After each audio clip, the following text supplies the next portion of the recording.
This is the Richard Brown Show on WCOM LP, Chapel Hill and Carrboro, 103.5 FM. I am Richard Brown. I want to thank you so much for tuning in today. I want to thank you for enjoying and being a part of this particular show. I think it's going to be a very good show, and I think that you are going to enjoy it. I believe that it's going to be entertaining, and I believe you're going to come away with some positive and excellent information. So let me take a second and just talk a little bit about what the Richard Brown Show is all about. I believe this is a space that we can use specifically for African Americans, but without question, it is a space that wants to expand positive African American conversations, dreams, and what we can then do with those dreams. I have believed for a very long time, when you start to look at other media outlets, most of the examples of African Americans are negative. Not all, but most. Too many, and it's like there are African Americans out here who are going about their business every day, who are making a difference, but you don't necessarily hear about their stories. You don't necessarily hear about what they're doing as it relates to their positive contributions to our society. And so what I believe is that I can take this space, the Richard Brown Show, this hour that you're spending with us, and talk about those people, engage those people, and then show just a little bit about what they're doing, how they're doing it, and how they are specifically turning their dreams into reality. I believe for me, the radio show, this TV show, is the process of turning my dreams into reality. I believe that by sharing other people's dreams and turning other people's dreams, we can then inspire people to, number one, dream again, number two, take their dreams and have a process through which they can turn them into reality. So what I want to do today, I want to have Brother Brock come on. I want to talk about his show, talk about how he has taken this show that he has a little bit earlier than mine on WCOM, and connect that with his dreams, connect that with what he wants to do with his lifelong goals and things of that nature. So, Brother Brock, thank you for coming on the show. Thank you for having me, brother. Yeah, all right. And talk a little bit talk to me just a bit about what you're doing, and talk to me a little bit about your show and what you do.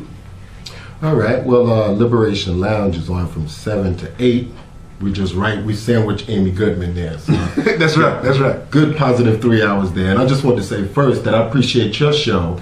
And basically we're doing the same thing. You know what I mean? We're trying to get out there, but we also are taking up our spiritual front on this spiritual war that's going on. You know, you talk about, the negative images. That's a spiritual war. You know what I mean? No question. So we got to fight back. But I found this little blessing here. Because one day the Amy Goodman show, it had a problem. Sometimes the Simeon has glitches in it. Mm-hmm. Don't I know? I bet you do. So I called up and was complaining. Mm-hmm. You know what I mean? And I had to get the number. So I checked out the website, and then I was like, oh wow, volunteer opportunities. Let me look into it. So I set up the proposal. I had the meeting. They liked the show idea, so I came on. But the funny thing is, within a month or two after getting on the show, it was a glitch problem with the Amy Goodman show, and somebody called up, and they were complaining. I was like, well, I can't get mad, because that's how I found it. Called up complaining because of a little glitch in the Amy Goodman show. But that's right. Liberation Lounge, I try to, bring some positive music. Several years ago, I decided I was going to primarily listen to positive music. So I got yeah, let's stop right there, because that's so important. Specifically within, I spent a lot of time listening to different radio stations. Anytime I travel, and this is very similar to you. I wasn't complaining. I was actually just pushing through the radio dial, and what I was hearing before I started doing this was just the spewage of hate, the spewage of fear, the spewage of just not trusting, just because people either looked a little different than the people who were doing the talking, or because they may have had a different religion.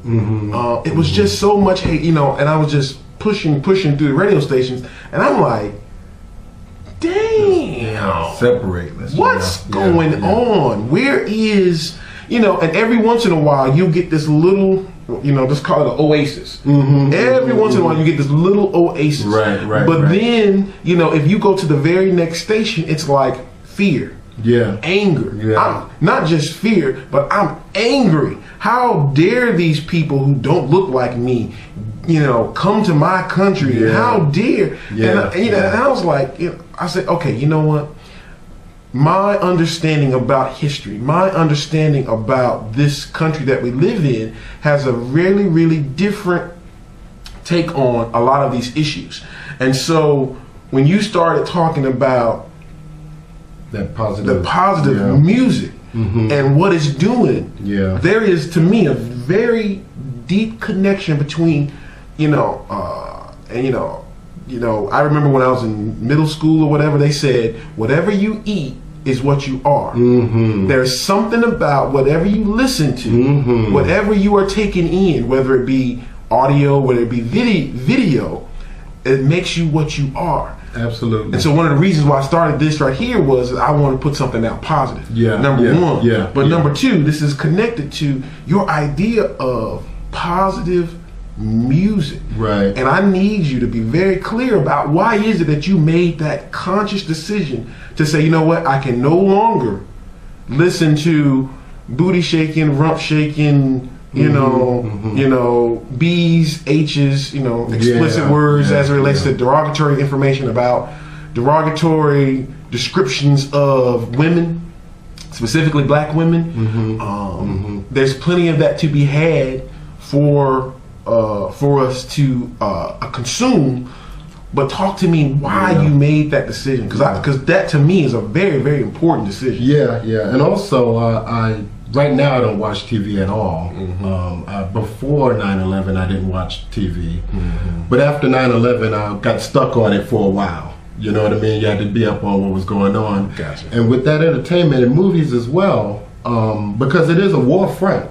I mean, we think that it's all about money, but education, labor law, politics, religion, healthcare, sex, war, is all part of the big picture of war that's going on. So as black people, we definitely have to take our black footing and make the corrections in history, you know what I mean, that's been not included in the educational system. And with music also, because what I was finding is I wasn't happy. This is supposed to be entertainment. Why but you mad? You know what I'm saying? I'm mad. You get done listening to a song and I'm mad. And with the movies too, the images of black man in the movies and all of that stuff. So we have to put that information out there so that the thing is, there has to be a point also where we have to acknowledge that we are all one. You know what I mean? So we're forced to, and I have some white friends that are like, what matters is that, it's Nile Valley civilization was black. It's the knowledge. You just put the knowledge out there. So, only thing why it matters is that we have been victims of our history in terms of not being included in anything. We're supposed to be people who didn't do anything. So then when you start looking into it and you see that, wow, Nile Valley civilization brought civilization to the whole world. It got into India through the Dravidians, the Egyptians. The Olmecs in the Americas brought certain technologies to the Maya and blew them up with the pyramid technology. So, we have to make those corrections. You know what I mean? So in the music thing, I ended up getting into a lot of Rasta music, a lot of because it was positive. You know what I mean? And good gospel music. You know what I mean? I'm kind of a little traditionalist when it comes to gospel, you know what I mean? But no Kirk Franklin. I wouldn't play. You starting to get too far. Okay, all right. But if it goes with a beat that I'm rolling with, okay. So actually, I guess I dig what you played at first then because we are a soul, and all these other things are spirits. You know what I mean? So when you accept Jesus Christ or something like that, that is a spirit that you want to inspire to. That's right. That's right. That you want to aspire to. You ain't there. You're not there. Right. What you aspire to be. Yeah, and I avoid that term of being saved because it's always a journey. Once you stop journeying,